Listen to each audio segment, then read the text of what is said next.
that's made with old-time quality. Kahn's is the old-fashioned hot dog, the one that tastes just right for you and me. Kahn's hot dogs are still made with the finest cuts of meat. Kahn's is the old-fashioned hot dog, the one that tastes with old-time quality. Kahn's is the old-fashioned hot dog.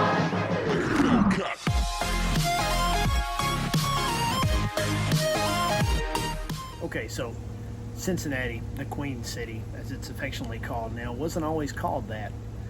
Prior to the Civil War, it was the leading meat packing, producing city in the nation at the time, and it was affectionately known as Porkopolis, the pork capital of the world. And as a matter of fact, the popular expression of the time was "let your corn walk to market." And what that means is the Cincinnati residents were encouraged to throw their scraps out the windows instead of putting into refuge piles or the garbage or whatever they used for trash those days. But they were encouraged to throw their garbage out the windows, so when the hogs walked to market, they had something to eat. There was 500,000 hogs that would come through there a year, going to the meat packing plants. But long story short, the Kahn family ended up here and created the Kahn Wieners hot dog. So the Kahn family developed these hot dogs and ended up marketing them in the Cincinnati area, exclusively in the Cincinnati area. And they branched out eventually, but in 1955 they tried a new marketing technique. As promotion, they gave out baseball cards to promote their wieners. And then in 56 they ended up putting them actually in the packaging. The 55 cards are really hard to come by, and then the ones up into 61 are really hard to find in good condition because they were put in the packaging. In 61 they ended up doing a mail-in rebate up until they discontinued the packaging promotions in 69, I believe it was.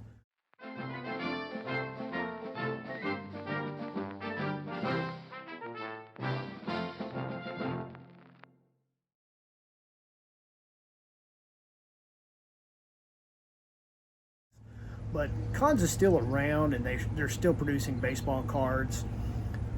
They're just given out at the stadium as promotions now. I was able to come about a 1989 set of Kahn's Wieners baseball cards. I don't know, I like to say that, Kahn's Wieners. But I come across a set of these, so I like to share that with you right now. So let's flip the camera around and take a look. But we'll start off, we're looking at a Ron Robinson. This guy was, and I don't know why he liked to do this, but Pete Rose gave everybody nicknames. He nicknamed this guy the True Creature. I assume it was because of his stature. He was like 6'4", 230, 240, something like that. That's Ron Robinson. You can look at the backs. These things, compliments of Kahn's. They're not numbered, but it has player stats and biographical information and stuff like that. So that's Ron Robinson. We're going to go through these in no particular order, really. Next up, I got Jeff Reed, catcher. Of course, Jeff caught Tom Browning's perfect game in September of '88. And we got a third of the Nasty Boys here. We got Norm Charlton. He was with the Reds from '88 to '92. He finished his career with the Mariners, I believe it was, in 2001. We got Orlando Rooms. He was acquired by the Reds and ended up leaving, I think, in 1990. Of course, the Reds had Billy Hatcher in the outfield, didn't need him no more. Had a pretty lousy season that 90 year and was released in July. Of course, we know the Reds went on to win the World Series that year. And next up, we got this guy right here, Jose Rio, the 1990 World Series MVP for the Reds.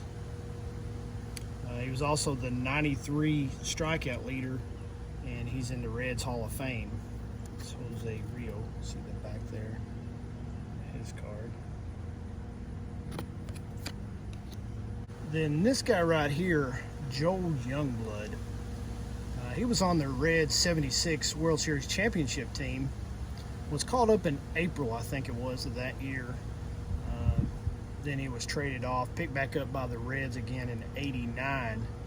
But he's most notable, actually, you guys probably know this, in August of '82, he was the first player to ever get hits with two separate teams. While with the Mets, he had, in the third inning, hit a single, driving in a couple of runs against the Cubs. And during the middle of that game, he was traded to the Montreal Expos, who happened to be playing in Philadelphia. So he rushed over to Philadelphia and was able to get into the game in the 7th inning, where he got a single. So I thought that was pretty cool. First player ever to get hits in two separate games on the same day. Coincidentally, well, not coincidentally, but for your information, the pitcher he got a hit against on the Cubs was Fergie Jenkins, and the pitcher he got a hit against the Phillies was Steve Carlton. So that's Joe Youngblood, the first major league player to get a hit in the same day with two separate teams. Got a Danny Jackson pitcher. Of course, here's Tom Browning, of course famous for the perfect game there in September of '88. But also in July of '93 at Wrigley Field, this happened. Jose Rio's Cincinnati teammate, Tom Browning, knows how to keep cool. Center stage at Wrigley Field. His teammates are waving to Tom Browning. I guess those fans out on the rooftop are really having fun. Why can't we broadcast someday?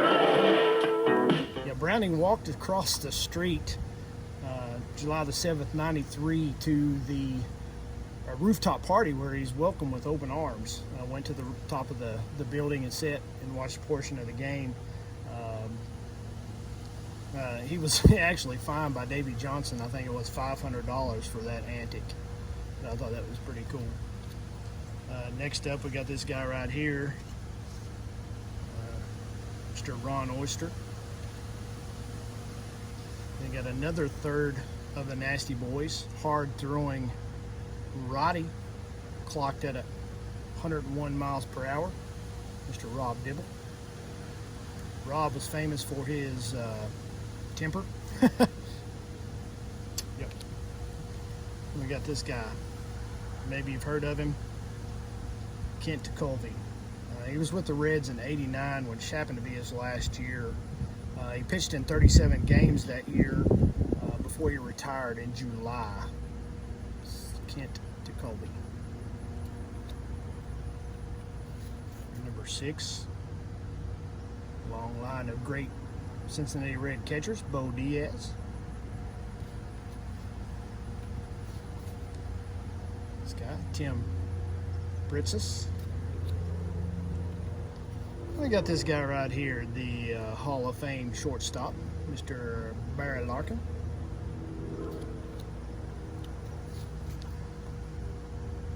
Cal Daniels.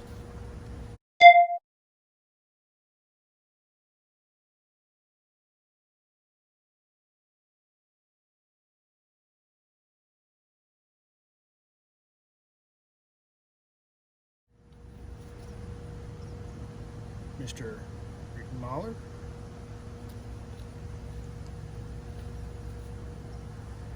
This card. Chris Sabo. He got his nickname from Pete Rose as well, which Pete thought at the time he looked like the Bud Light spokes dog, Spuds McKenzie. So Pete started calling him Spuds. That's Chris Sabo.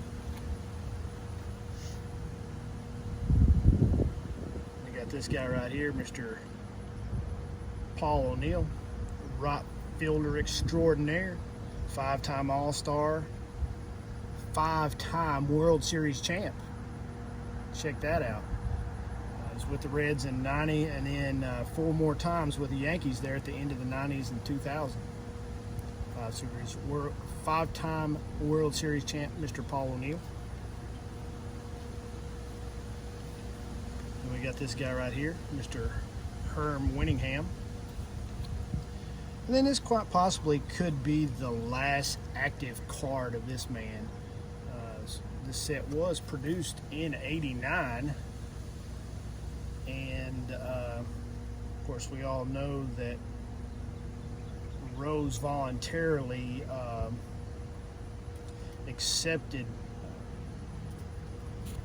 permanent hiatus in August of '89, so this quite possibly could be his last active card, baseball card, I guess you could say. And this set also comes with a coach's card. We got Scott Breeden, Dave Bristol, Tommy Helms, Jim Lett, Mr. Lee May, and great member of the Big Red Machine, Mr. Tony Perez. Another good pitcher for the Reds around this era, Mr. John Franco. And the last active player from the Big Red Machine, Mr. Ken Griffey Sr. He played on the '90 team and then was traded after that. I think I got this guy right here. He was with the Reds '84 through '91, then again in '96. 30-30 guy. He actually flirted with 30-30 4 more times during his career. Rich he had reached the 80 stolen base mark. I believe it was in '86. He got the 30-30 in '87. But Paul O'Neill said that he was the best hitter, best runner, best outfielder that he had ever seen. And that's Mr. Eric Davis. And it's a pretty good bit, but he probably said that before he went to the Yankees. So, but Eric Davis, a crucial member, him and Barry Larkin, of the 1990 World Series team. We got a Todd Benziger, and wrapping it up with Mr. Lenny Harris. Well, no, we're not wrapping it up because we got 2 advertisement cards. You got save 50 cents off a corn dog of the Cincinnati Reds. Kahns were making corn dogs at the time. And the old-fashioned taste and old-fashioned savings. So there you have it, folks. The wiener the world awaited. That's all I got. Thanks for tuning in. Thanks for listening to my ramblings. Checking out the '89 Kahn's Wiener set. Until next time, guys, God bless you. God bless America, and play ball. Yeah.